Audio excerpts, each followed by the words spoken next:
professores! Estamos aqui no nosso subsídio bíblico, doutrinário e pedagógico do nosso estudo para professores de jovens. Nesta semana nós estaremos estudando a lição de número 10, já estamos na reta final do nosso segundo trimestre do ano de 2024 e nossa lição tem por título A Realidade Bíblica do Senhor Jesus Cristo. Nosso texto principal está localizado em Mateus capítulo 1, verso 21, que nos diz o seguinte: E ela dará à luz um filho, e lhe porás o nome de Jesus, porque ele salvará o seu povo dos seus pecados. Nosso resumo da lição nos diz o seguinte: o Senhor Jesus Cristo é o Deus Filho, e somente o seu sacrifício na cruz pode perdoar pecados. Nossos objetivos para esta lição são mostrar quem foi Jesus Cristo, saber o que os homens diziam ser Jesus e conscientizar que Jesus Cristo, o Filho de Deus, é único. Nossa leitura em classe, nosso texto bíblico está localizado no livro de Mateus, capítulo 14, dos versos 58 ao 64, você pode realizar essa leitura de forma coletiva, alternada ou voluntária, conforme achar interessante. Caro professor, essa lição ela é uma lição fundamental, né, diante de toda a proposta, né, que vem trazendo essa lição desse trimestre, porque fala sobre o padrão bíblico, né, para a vida cristã. E nós já temos trazido diversos temas, né, comentado aqui, diversos temas que envolvem a vida secular dos nossos jovens, né? Sobre o dinheiro, sobre o casamento, sobre a vida de forma geral, né, essa vida secular que nós vivemos, mas para todas elas nós entendemos e compreendemos que há um padrão, né? E que padrão bíblico é esse, conforme aborda o nosso tema? Né, o nosso tema central, o nosso tema, né, o nosso padrão de vida deve ser o padrão instituído, implementado por Jesus Cristo quando esteve aqui na Terra. Então, Jesus Cristo é a pessoa principal na qual nós devemos nos espelhar, né? Por isso que o próprio Cristo diz: aprendei de mim, que sou manso e humilde de coração. Então, o próprio Cristo disse para que nós aprendêssemos com ele. E aí essa lição ela traz, né, alguns pontos cristocêntricos e cristológicos, podemos dizer assim, né, que nos fazem estudar, verificar a natureza de Cristo, né? E nós sabemos que uma das cadeiras básicas, né, dos cursos teológicos é exatamente a cristologia, né? Que é a doutrina de Jesus Cristo, nós estudarmos a origem, a natureza divina e humana de Cristo, nós estudarmos os detalhes da sua vinda aqui na Terra, das suas práticas, dos seus milagres e maravilhas e de todas as doutrinas, todas as lições que ele deixou aqui para nós. E essa lição ela traz, um desafio muito grande, né, que nós temos enquanto professores, de trazer essa lição como uma síntese daquilo que rege, daquilo que nos guia, que é o Evangelho. Nosso Evangelho é cristocêntrico. Cristo é o centro do Evangelho. Sem Cristo, o Evangelho não teria sentido, não existiria, não seria quem nós somos hoje, né? O Evangelho ele seria uma simples filosofia de um homem que veio para fazer o bem. E nós sabemos que não é isso. Cristo, ele é o próprio Deus. E aí a lição ela vai discorrer de 3 pontos principais, né? Nosso tópico 1, quem foi Deus? O nosso tópico 2, quem dizem os homens que eu sou?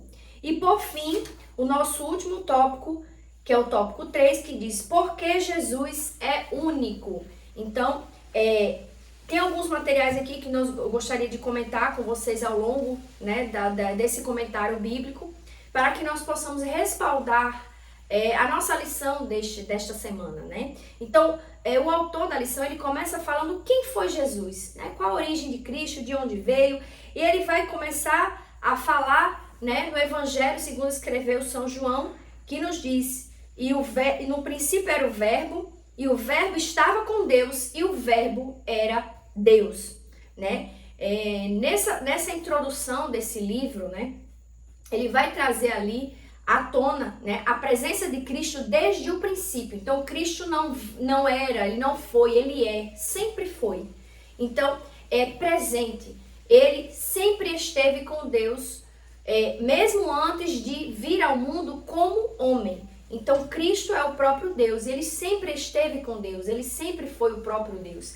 E é muito importante a gente trazer isso, porque algumas filosofias atuais, né, trazem Cristo como mais um homem que fez o bem na humanidade. E nós podemos entender que trazer Cristo como mais um homem que fez o bem, como é pregado aí em muitos lugares, em muitas faculdades, em muitos lugares, nós estamos naturalizando, humanizando Cristo 100% e retirando a sua essência divina.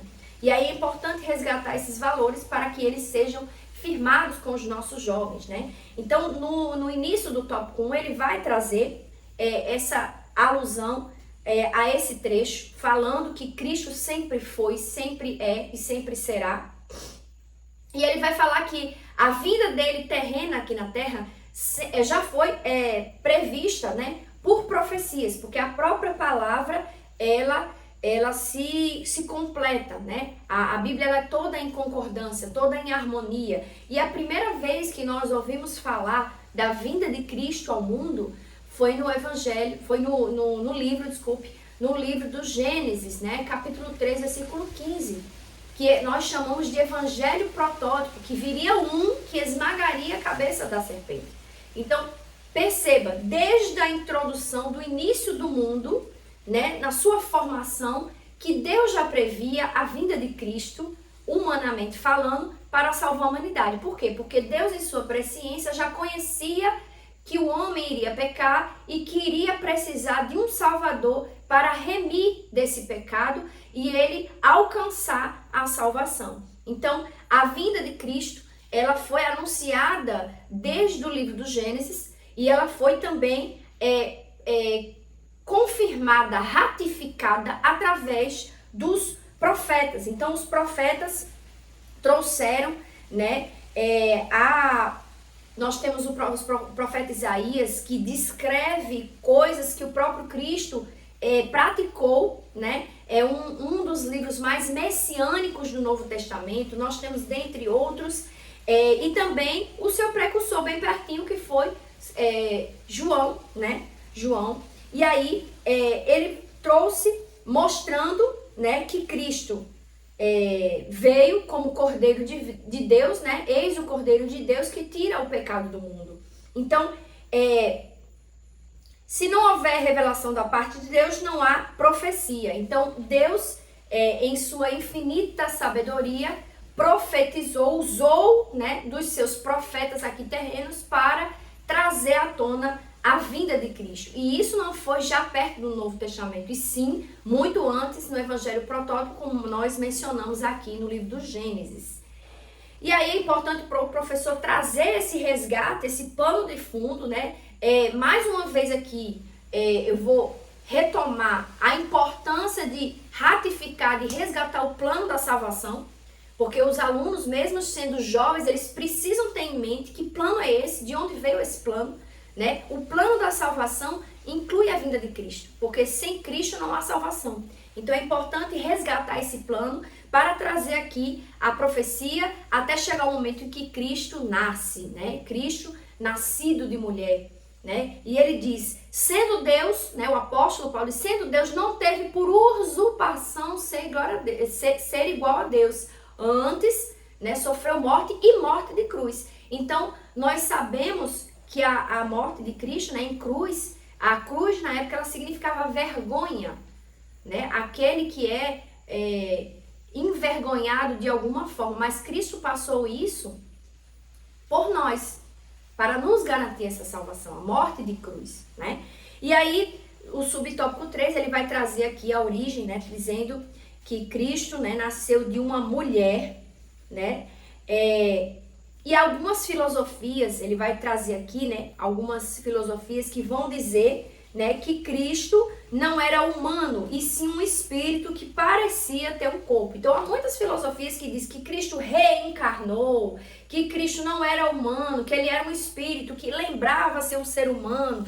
Nós temos outras doutrinas aqui, né, que diz que Cristo é o docetismo, né? Negava a humanidade de Jesus com o argumento de que ele apenas parecia ser um ser humano, mas na verdade não era. E aí nessa lição, a ideia é exatamente trazer a realidade bíblica do nosso Senhor e Salvador Jesus Cristo. Então, por mais que há filosofias, há inverdades que são pregadas por aí nos livros, inclusive acadêmicos, nós sabemos que Cristo é o mesmo ontem, hoje e será eternamente. Então, nós podemos trazer essas verdades para os nossos alunos, porque nós temos um respaldo, que é a palavra de Deus. Ora, se eu, né, não creio na palavra, eu não tenho por que acreditar, né, na salvação de Cristo. Mas se eu creio na Bíblia como verdade, eu vou acreditar e vou crer que Cristo é a salvação.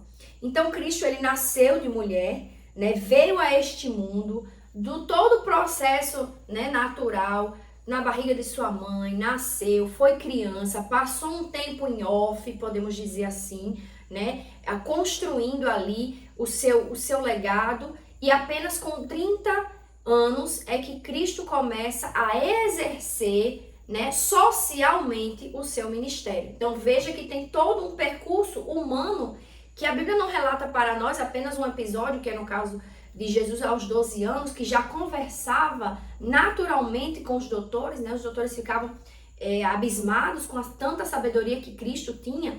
E esse é apenas um episódio, né? Que mostra ali Cristo antes do seu ministério efetivo aqui na Terra, né? E por que Cristo não passou 10, 15 anos pregando, fazendo milagres e maravilhas? Ele poderia ter realizado tantos feitos, poderia ter sido mais produtivo? Não, porque Deus, em sua magnitude, trouxe o Kairos. Então, para isso, é o tempo perfeito, o tempo oportuno, a plenitude dos tempos. Tudo acontece de acordo com aquilo que Deus programa. Então, nesse tópico 1, o professor precisa enfatizar a natureza de Cristo, a origem de Cristo e a centralidade de Cristo nas Sagradas Escrituras. Esse é o tópico 1 e não pode deixar de ser trabalhado nesses aspectos.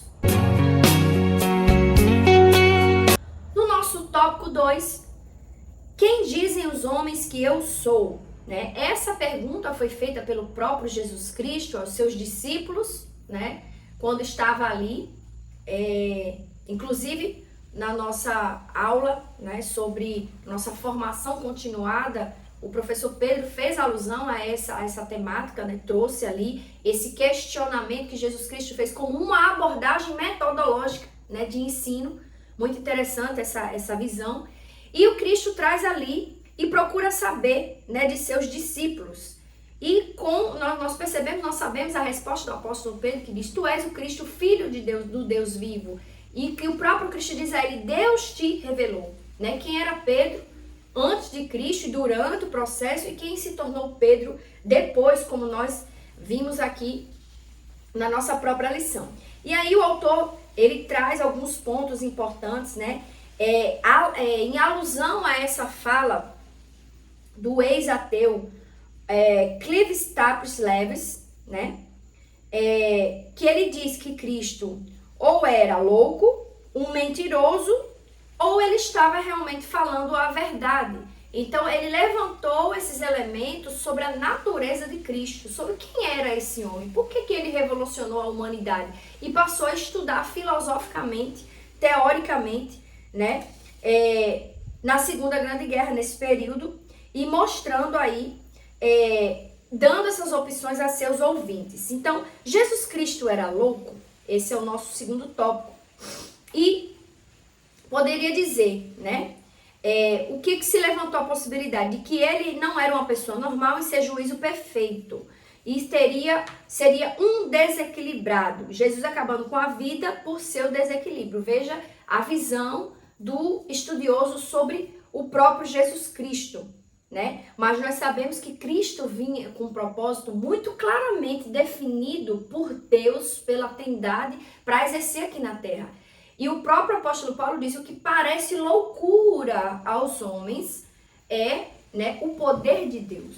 Então, Cristo, ele tem poder, assim como Deus tem, porque ele é filho e ele é Deus, mas aqui, terrenamente falando, não fazia sentido algumas ações de Cristo. Por isso que algumas pessoas tentavam explicar na ótica racional humana e limitada, né, algumas ações de Cristo. E ele diz: eu sou, o vereis o Filho, assentado à direita do trono, do Todo-Poderoso, vindo sobre as nuvens do poder, nuvens do céu.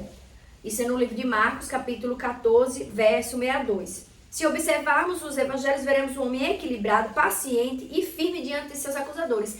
Cristo, ele não apresentou em nenhum momento nas escrituras, como nós podemos estudar nos evangelhos sinóticos, né? Mateus, Marcos, Lucas e João, né, a parte, mas nos evangelhos sinóticos, em nenhum momento nós vemos Cristo se contradizendo ou realizando uma ação num livro e em outro desfazendo essa ação. Então, estava claro que Cristo era o próprio Deus, né? Ele seria um mentiroso, né? A segunda hipótese que seria desse autor, né, de que ele seria um mentiroso. Ele não estava ali fazendo truques, né, de mágica ou alguma coisa do tipo. Mas, como a própria lição nos traz, ninguém poderia ficar mentindo por muito tempo. Então, o mentiroso, ele logo é descoberto. Nós temos aí pessoas que estão na mídia fazendo coisas mirabolantes e quando se descobre, vai para a mídia do mesmo jeito.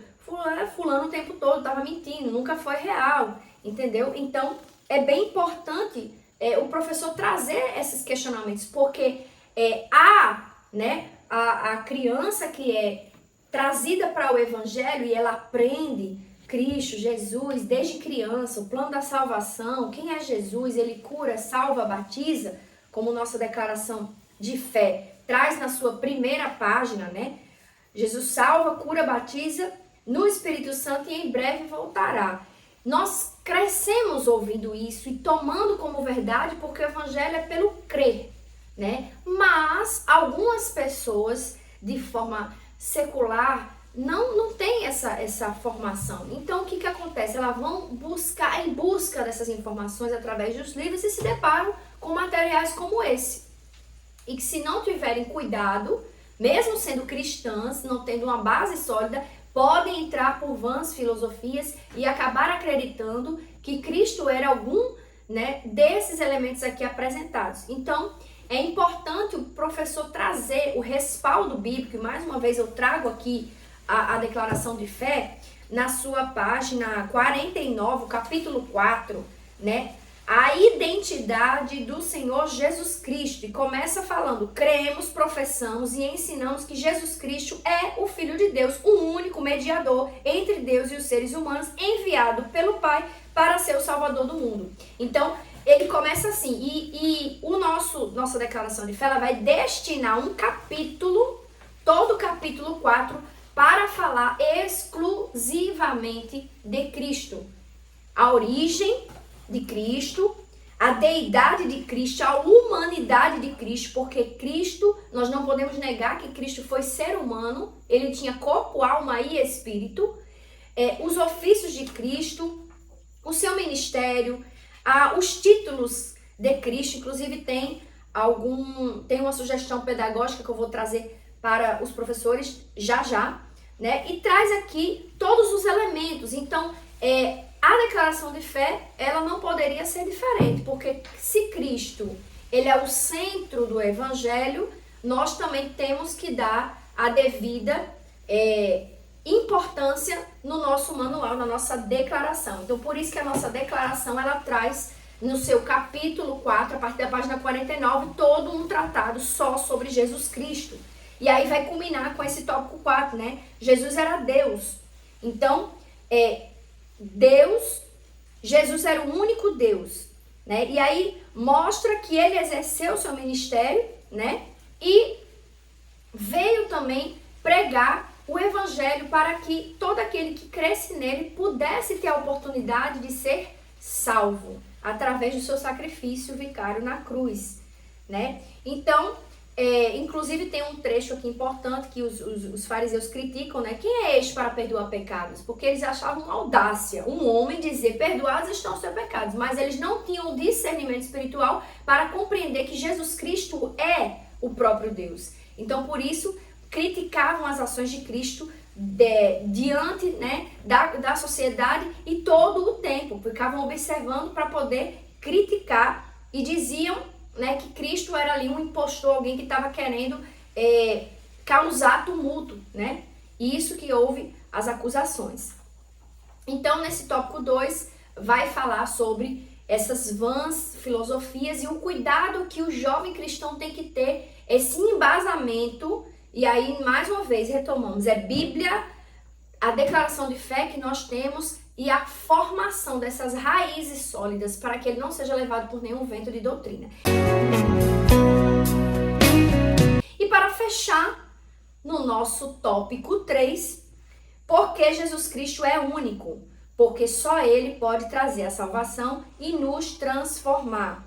O apóstolo Pedro, após ser interrogado, ele falou, né? Essa salvação é que transforma, poder para aqueles que creem, salvação para todos aqueles que creem. Então, o apóstolo Pedro, que conviveu com o mestre, ele cheio da autoridade, ele pregou, onde se salvou, o discurso de Pedro salvou 3.000 pessoas, né, para Cristo, porque ele estava cheio de autoridade de quem viveu e conviveu de perto com Cristo, com o seu mestre. E aí tem um trecho aqui muito importante, que eu gostaria de mostrar. Por exemplo, na Bíblia de Estudos, né, essa Bíblia aqui é a Bíblia de aplicação pessoal cronológica, né? Ela vai trazer aqui os livros sinóticos, né? Mateus, Marcos, Lucas, e ele vai mostrar como esses livros tratam Cristo na perspectiva de olhares diferentes. É o mesmo Cristo, mas são perspectivas diferentes. E aí é importante você levar para o seu aluno e mostrar para ele como é que Cristo era visto sobre a ótica de Marcos, como Cristo era descrito e visto sobre a ótica de Mateus, sobre a ótica de Lucas e sobre a ótica de João, né? São o mesmo Cristo, Salvador do mundo, mas com óticas diferentes e com públicos-alvos diferentes. O livro de Marcos não foi escrito para qualquer um, foi escrito para um público específico. O de Mateus, para o público específico. E o de Lucas também para um público específico. O livro de João, ele é um livro que tem menos histórias sobre Cristo, menos narrativas. Entretanto, ele é mais profundo, porque a riqueza de detalhes descrita no livro de João é maior. Se nós queremos saber como Cristo reagiu, como ele olhou, de que forma ele tocou, nós geralmente vamos para o livro de São João, porque é lá onde nós vamos encontrar maiores detalhes. Então, Cristo o tempo todo estava ali realizando milagres e maravilhas, né, sendo Deus em sua essência. Mas aí é importante mostrar para os seus alunos que Cristo o tempo todo ele é retratado, né, nas páginas das Sagradas Escrituras como o próprio Deus, né, como alguém que veio para redimir a humanidade. Então, é importante, né, entender que as boas novas as boas novas foram trazidas pelo próprio Cristo, né? E para fechar o nosso comentário, né, a nossa orientação bíblica, nós temos aqui a indicação da própria revista, do comentário bíblico histórico-cultural, e aí eu queria destacar aqui na página 97, vai falar sobre a introdução do livro de Marcos, né? E ele vai mostrar que Jesus estava o tempo todo em um homem de ação, é um homem de movimento. Ele vai descrevendo aqui como é que o evangelho ele vai se formalizando ali naquela comunidade, e foi escrito por volta de 64, 65 anos depois de Cristo, né? Onde havia perseguição ferrenha, provavelmente num período que era temporalmente falando, do imperador Nero, ou seja, as maiores perseguições romanas aconteceram nesse período e o livro do Evangelho de Marcos estava sendo escrito nesse período. Então, se os professores tiverem como resgatarem, né, alguns trechos daqui, podem mostrar para os seus alunos como é que Cristo ele é descrito aqui, a riqueza de detalhes, né? As atitudes de Cristo, os detalhes nas ações de Cristo que mostram e provam que Ele é o Senhor, que Ele é ao único e suficiente Salvador. Então, fechando aqui o nosso momento, né, nós queríamos destacar: Cristo é o próprio Deus. A realidade da centralidade do Evangelho tem que ser Jesus Cristo. O nosso Evangelho não existe sem Jesus Cristo. Então, ele é o motivo de nós sermos cristãos, de nós sermos crentes em Deus pela pessoa de Jesus Cristo. Por isso que diz: sou salvo na pessoa de Jesus Cristo. Não é só crer em Deus, é crer em Deus e aceitar o seu Filho como o único e suficiente Salvador da nossa vida. Então, foram esses os nossos comentários bíblicos. Agora o nosso Momento EBD. Caro professor, você já realizou o Momento EBD? Se ainda não realizou, aqueles 5 minutinhos que você pode realizar, fale com seu dirigente, peça oportunidade, não deixe de fazer esse momento. Esse momento tem sido um momento muito rico, no qual o professor, né, ou alguém que esteja ali trazendo esse convite para que as pessoas participem da EBD, em especial os nossos jovens. Você inclusive pode sinalizar que a nossa próxima lição já está perto, né? Nós vamos trabalhar aí o tema do profeta Daniel, né? Está maravilhoso o trimestre. Inclusive, no dia 15 de junho nós teremos um comentário bíblico especialmente do trimestre, dando dicas, sugestões, comentando doutrinariamente, né? Nosso professor Pedro estará realizando esse momento formativo conosco ali no Templo Central, na Rua Coelho, Lisboa, às 7 horas da noite. Então, nós teremos ao vivo, né, presencialmente, esse comentário. Então, você pode aproveitar esse momento da EBD para convidar o seu aluno a participar da próxima lição. Olha, estamos na lição 10.